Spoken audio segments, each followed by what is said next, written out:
Hello, അങ്ങനെ കാത്തിരിപ്പിനൊടുവിൽ പണി എന്ന ചിത്രത്തിൻ്റെ ഒഫീഷ്യൽ OTT റിലീസ് തീയതി ഇപ്പോൾ പുറത്തുവന്നിരിക്കുകയാണ്. ആ ഒരു അപ്ഡേഷനാണ് ഇന്നൊരു വീഡിയോ ഭാഗത്ത് ഉൾപ്പെടുത്തിയിരിക്കുന്നത്. വീഡിയോയിലേക്ക് മുമ്പേ വീഡിയോ ലൈക്ക് ചെയ്യുക, ചാനൽ സബ്സ്ക്രൈബ് ചെയ്യുക. ജനുവരി മാസം ഇനിയും ധാരാളം ചിത്രങ്ങൾ അങ്ങോട്ട് OTT റിലീസ് ചെയ്യാൻ പോവുകയാണ്. നമ്മുടെ ചാനൽ ഭാഗം പരിശോധിച്ചാൽ നിങ്ങൾക്ക് ആ വീഡിയോയ്ക്ക് കാണാൻ വേണ്ടി സാധിക്കുന്നതായിരിക്കും. ജോജു, ജുനൈസ്, സാഗർ എന്നൊക്കെ പ്രധാന കഥാപാത്രങ്ങളായ ചിത്രമായിരുന്നു പണി.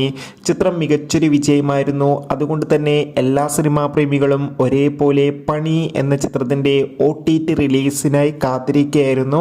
ഫൈനലി ചിത്രത്തിന്റെ OTT അവകാശങ്ങളൊക്കെ സോണി ലീവ് എന്ന OTT പ്ലാറ്റ്ഫോം സ്വന്തമാക്കിയെന്ന് ഒഫീഷ്യലായി കൺഫേം ആക്കിയിട്ടുണ്ട്. കാത്തിരിപ്പിനൊടുവിൽ പണി എന്ന ചിത്രം ഈ വരുന്ന ജനുവരി മാസം 16-ാം തീയതി സോണി ലീവ് എന്ന OTT പ്ലാറ്റ്ഫോമിലൂടെ OTT റിലീസ് ചെയ്യുമെന്ന് ഒഫീഷ്യലായി കൺഫേം ആക്കിയിട്ടുണ്ട്. കാത്തിരിക്കാം.